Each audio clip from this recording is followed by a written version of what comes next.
Hello, എല്ലാവർക്കും സുഖല്ലേ? ഞങ്ങൾ ഇന്ന് നമ്മുടെ വീക്ക്ലി ഗ്രോസറി ഷോപ്പിങ്ങിന് വേണ്ടി ഇറങ്ങിയതാണ്. അപ്പൊ ആദ്യം തന്നെ ഓരോ കോഫി കുടിച്ച് തുടങ്ങാന്ന് വിചാരിച്ചു. 1 മന്ത് ആയിട്ട് ഇക്കയില്ല, ഒരു വർക്ക് റിലേറ്റഡ് ട്രിപ്പിലാണ്. അതുകൊണ്ട് മൊത്തത്തിലൊരു ശോകാവസ്ഥയാ. വീക്കെൻഡ്സ് മാത്രമേ പുറത്തിറങ്ങാൻ പറ്റാറുള്ളൂ. അതിന്റെ ഒരു ക്ഷീണം എല്ലാവർക്കും ഉണ്ട്.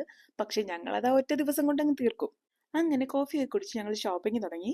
നാട്ടിലേക്ക് കുറച്ച് സാധനം കൊടുത്തുവിടാൻ വാങ്ങിക്കണമായിരുന്നു. പിന്നെ എന്റെ ബ്രദറിന്റെ കുട്ടിക്ക് കുറച്ച് ഡ്രസ്സൊക്കെ എടുത്തു. അപ്പോഴാണ് നമ്മുടെ ബീച്ചിലൊക്കെ കിട്ടുന്ന ഈ ഐസ് ക്രഷ് ചെയ്തിട്ട് സിറപ്പൊക്കെ ഒഴിച്ചിട്ടുള്ള ഈ സാധനം കണ്ടത്. അങ്ങനെ അതൊക്കെ വാങ്ങി. വീക്കെൻഡ് ആയതുകൊണ്ട് ഒരുപാട് ഫുഡ് ഐറ്റംസ് ഒക്കെ ഇങ്ങനെ സാമ്പിൾ ചെയ്യാൻ വെച്ചിട്ടുണ്ട്. അപ്പൊ അതൊക്കെ കഴിച്ച് വയറൊക്കെ ഓൾമോസ്റ്റ് ഫുള്ളായി. തീറ്റ മാത്രമല്ല കേട്ടോ, അതിനിടയിലൂടെ ഷോപ്പിംഗ് നടക്കുന്നുണ്ട്. ഞങ്ങൾ കുറച്ച് സാധനങ്ങളൊക്കെ വാങ്ങിച്ച് അവിടുന്ന് ബില്ല് ചെയ്തിറങ്ങി. അപ്പോഴേക്ക് ഇക്കയുടെ ബ്രദർ ഞങ്ങളെ പിക്ക് ചെയ്യാൻ വന്നിട്ടുണ്ടായിരുന്നു. അങ്ങനെ നേരെ ഞങ്ങൾ ഡിന്നർ കഴിക്കാൻ പോയി. ഇവർ അടുത്ത ദിവസം നാട്ടിലേക്ക് പോവുക, അതിന്റെ സങ്കടത്തിൽ എല്ലാവരും. ഇപ്രാവശ്യം ഹജ്ജൊക്കെ ആയതുകൊണ്ട് വിസ റിന്യൂ ചെയ്ത് കിട്ടുന്നുണ്ടായിരുന്നില്ല. സത്യം പറഞ്ഞ് ഇവരോടുള്ളതായിരുന്നു ഒരാശ്വാസം.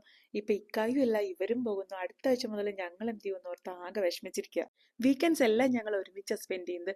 ഇനി ഇവരെ കാണുന്നുണ്ടെങ്കിൽ അടുത്ത വെക്കേഷൻ വരെ വെയിറ്റ് ചെയ്യണം. ഫുഡ് കഴിക്കാനായിട്ട് ഞങ്ങൾ ഫനാത്തിലുള്ള ഗ്രില്ലോ റെസ്റ്റോറൻറ്റിലേക്കാണ് വന്നത്. ഇവിടെ നല്ല അടിപൊളി ചോക്ലേറ്റ് പൈയും ഉമ്മാലിയും ഒക്കെ കിട്ടും. ഡിന്നർ ഒക്കെ കഴിഞ്ഞ് ഞങ്ങൾ നേരെ വീട്ടിൽ വന്നു. ഏർലി മോർണിംഗ് വരെ സംസാരിച്ചിരുന്നു എല്ലാവരും കൂടി. പാർട്ടി ചെയ്യുന്ന സമയത്ത് നെച്ചുവും നൈലാക്കും ഭയങ്കര സങ്കടമായിരുന്നു. കുറേ സമയം ഹഗ്ഗൊക്കെ ചെയ്തിട്ട് അവർ പിരിഞ്ഞത്.